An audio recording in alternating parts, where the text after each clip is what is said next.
Hi guys, Debbie here with Wrestling in 60 Seconds. This is not going to be a 60-second video. It's not going to be a couple minutes. It's going to be long because I'm here to answer some of your comments, your questions. So, go get you a drink.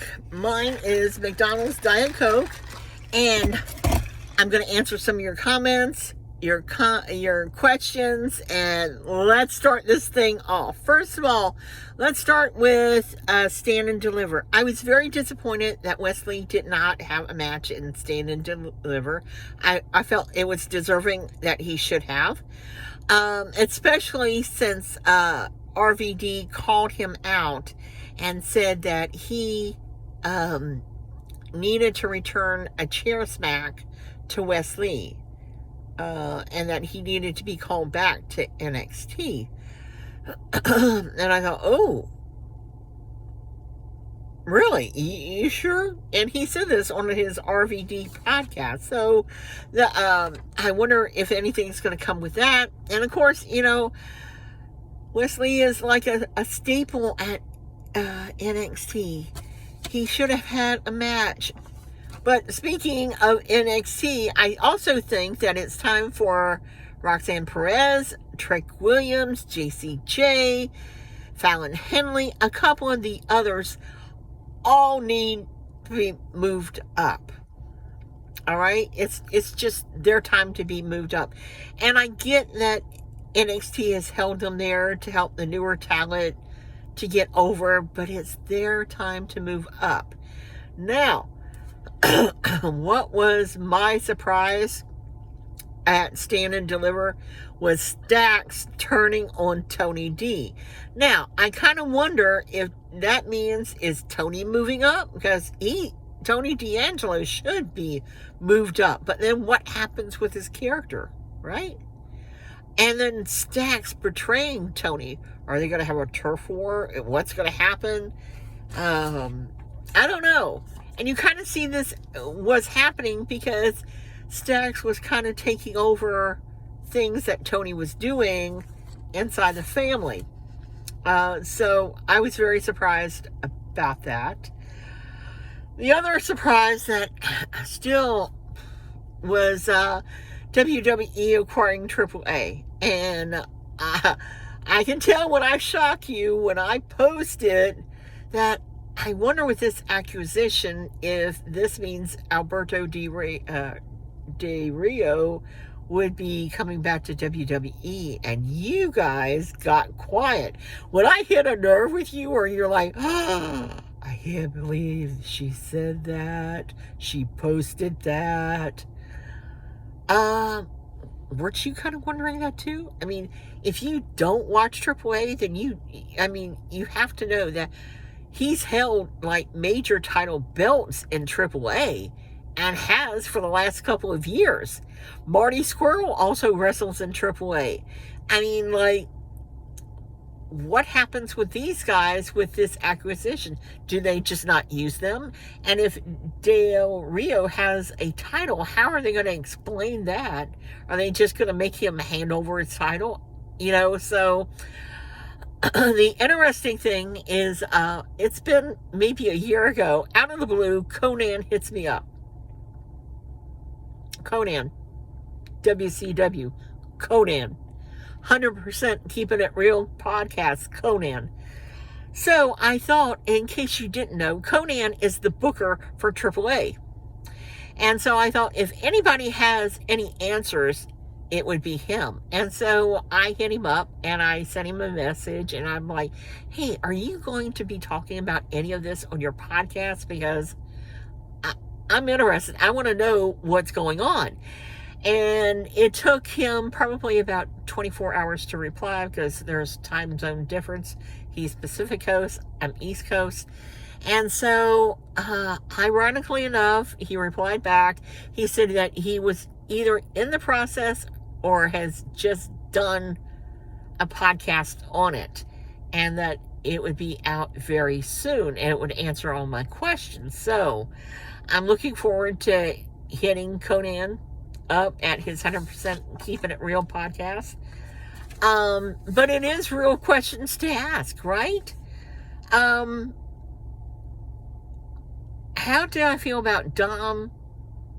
With Dom winning the IC title, what happens to Finn Balor? Peyton comes up with the best questions.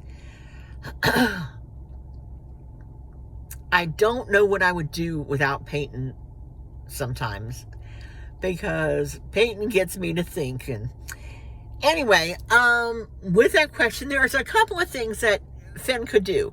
He could go back to the Judgment Day. You know, they'd give him flack and stuff like this, but I think they would still accept him. He could also go to Damian Priest and Rhea Ripley, and they could start a faction. Or what about Finn bringing back the Demon King and being on his own? And with the Demon King, he could actually do like Worlds Collide, because it would be something different. He could do that luchador type of wrestling, and it would bring a whole different aspect to him. Like a different character or something different than what he's been doing. Anyway, it was just, 3 options that he could have. I was also shocked seeing Joe Henry. I never thought that Joe Henry would show up at WrestleMania. On the flip side, everybody's heard the rumors that once he leaves TNA, he's going to WWE. I don't know. But he sure is making himself known in WWE. I was shocked to see the Man back. I'm happy to see her character as the Man. If you get the chance, like I've said before, or maybe I have redone this video so many times that I'm kind of brain dead, but if I haven't mentioned it, you want to catch out the post show of WrestleMania Night 2. It's on YouTube, so you'll be able to catch it anytime you can, because not only do they have the Man on there with Valkyria, Becky has her little girl, and she is so cute. Also, Dirty Dom, you got to see him. He is so funny. He joins the broadcast team, and they asked him what he was going to do after leaving there. He said he was going to go get some chicken tenders and hit In-N-Out Burger. So I was just like, oh, that sounds just like him. Cena's winning. Okay, let's think from a business perspective. What did WWE bring to the table to offer Cena to turn? Or if you want to say, The Rock brought him to turn. All right. Well, they brought him more money, longer tour date, and why wouldn't he be 17-time? When you think about it, it gives him another storyline to carry him through the rest of the year. Probably not, he's not going to hold the title until the rest of the year, but it gives him some possibilities and of opponents and people he could challenge and things like this. All right. No doubt that Cody's going to ask for a rematch. And my other thoughts about it is that you knew kind of something wasn't right with the match. The match was running, and the timing of the match is what I'm talking about, was running too slow. All right. He was taking a lot of, getting out of the ring. It was just too much time wasted. Cody is used to a much faster pace, and you could tell that. And he had to keep slowing himself down in that match. It was also interesting because we kind of started hearing rumors, oh, this is never going to happen from Ric Flair. I'm the 16-time. There's never going to be a 17-time, with anybody. It's me. It's always going to be me. And then Cena to take the 17th. I can't even imagine what the Flair is thinking this morning. Anyway, let's go on. How did I feel about WrestleMania overall? Well, at least this year it did not put me to sleep. WrestleMania last year definitely put me to sleep more times. I got so bored with it. I was on TikTok. I was on YouTube watching videos. Poor Hot Miss Deborah was taking notes and things like this, but I fell asleep a couple of times. I mean, I was so bored with it last year. Next year, since it's going to be in New Orleans, I may try to go. I'm not going to try to go to WrestleMania, but I may try to go to NXT's Stand and Deliver in New Orleans. And I want to go to a lot of the independents. I'd like to go to TNA, GCW, whatever, and really take it in and do it all. I had one of my ex-subscribers, they actually went to Mania, and she was on the floor, okay?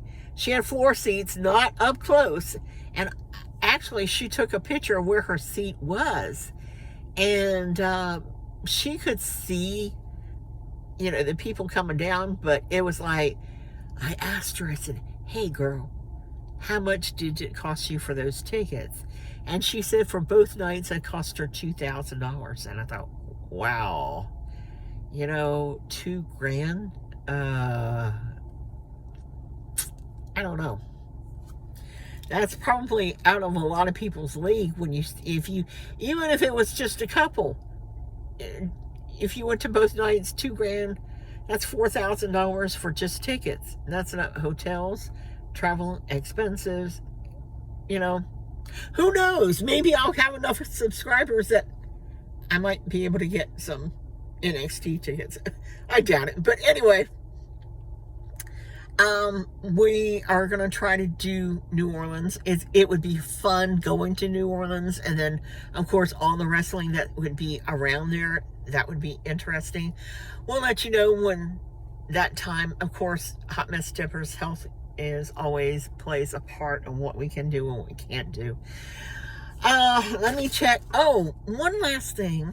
Well, I have two more comments. One, I want to know how you feel about Karrion Kross.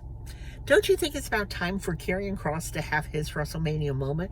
I mean, look how big he was in NXT, and then they moved him up, and they put that ridiculous outfit with the helmet and stuff like this, and then they let him go, and then they brought him back, and then he had a good thing going with Paul Ellering, and then they let Paul go, and it's like, let the man have his WrestleMania moment. Let him have his moment. And I have to bring this up too. Just thought of it. Can you tell I'm scatterbrained this morning? Is that everybody is talking about Natalya when she was at Bloodsport. Like I said, where has this Natalya been? We need to bring this Natalya to WWE. And she was just a beast on Bloodsport. That would be interesting to see her in WWE that way. Lastly, Raw. We had the matches ready, set to go for Hot Mess Deborah to put them out. And then WWE went and flipped the script, and they decided to scrap those, and they haven't put out the new matches yet. So until we get those, I don't know when they're going to put them out. So you think that they would have had those in stone already. And the last thing, and I don't know if I've already said this to you, so anyway, I think I'll just pass on it.